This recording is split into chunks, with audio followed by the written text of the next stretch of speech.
আমরা জানি ভারত অনেক সময় বাংলাদেশের রাজনীতিতে অলিখিতভাবে হস্তক্ষেপ করেছে। বিশেষ করে শুধু আওয়ামী লীগ নয়, জাতীয় পার্টিকেও তারা নিয়ন্ত্রণ করার চেষ্টা করেছে। এরশাদ সাহেব জীবিত থাকা থেকে শুরু করে পরে তার ভাইয়ের সময়ও ভারতের বিশেষ নজর ছিল জাতীয় পার্টির দিকে। মূল প্রশ্নটা হচ্ছে, ভারত কিভাবে জাতীয় পার্টিকে ব্যবহার করতে চেয়েছে। স্মরণ করুন, শেষ আওয়ামী লীগ সরকারের আমলে নির্বাচনের আগে জি এম কাদেরকে বিজেপি আমন্ত্রণ করেছিল ভারতে। সাংবাদিকরা জিজ্ঞেস করলে তিনি বলেছিলেন, ভারত যদি বলে তাহলে উত্তর দেব, ভারতের অনুমতি ছাড়া কিছু বলতে পারবো না। তখন প্রচন্ড সমালোচনা হয়েছিল। মানুষ তখনই বুঝতে পেরেছিল জাতীয় পার্টি ভারতের কন্ট্রোলে। এখন আওয়ামী লীগ সরকার পতনের পর নতুন করে সন্দেহ তৈরি হয়েছে, জাতীয় পার্টির ভেতরে কি আওয়ামী লীগ অনুপ্রবেশ করবে। অনেকে বলছে জাতীয় পার্টি শক্তিশালী হলে সেটা আসলে আওয়ামী লীগের ছায়া হিসেবে কাজ করবে। আগামী নির্বাচনে জাতীয় পার্টি অংশ নেবে কি নেবে না, এটা নিয়েও জল্পনা কল্পনার শেষ নাই।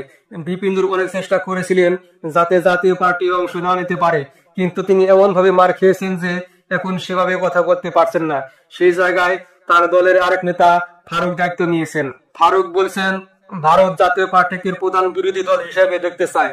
আমার কাছেও মনে হয় তার কথা যৌক্তিক, কারণ আওয়ামী লীগকে রাজনীতিতে পুনর্বাসন করতে হলে সরাসরি করা যাবে না, ভুল পথে করতে হবে। আর সেই পথটা হলো জাতীয় পার্টি। যদি জাতীয় পার্টি নির্বাচনে যায় তাহলে তারা 100 এর বেশি আসন জিততে পারে, এমন কথাও শোনা যাচ্ছে। এর মানে কি, আওয়ামী লীগের যেসব ভোট সেগুলো জাতীয় পার্টির দিকে সুইং করবে। আওয়ামী লীগের অনেক নেতা কর্মী জাতীয় পার্টির মনোনয়ন পাবে, ঠিক যেমন জামাত এক সময় ধানের শীষ মার্কা ব্যবহার করেছিল, কারণ তারা নিজেদের মার্কা ব্যবহার করতে পারেনি। আওয়ামী লীগও এখন জাতীয় পার্টির লাঙ্গল মার্কা ব্যবহার করতে পারে।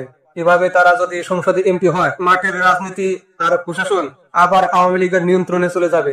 অর্থাৎ জাতীয় পার্টি আসলে আওয়ামী লীগের হয়ে কাজ করবে। এটাই ভারতের প্ল্যান বলে অনেকে মনে করছেন। তবে আমার প্রশ্ন হলো, এটা ভারতের প্ল্যান না হলেও শেখ হাসিনার প্ল্যান হিসেবেই এটা হতে পারে।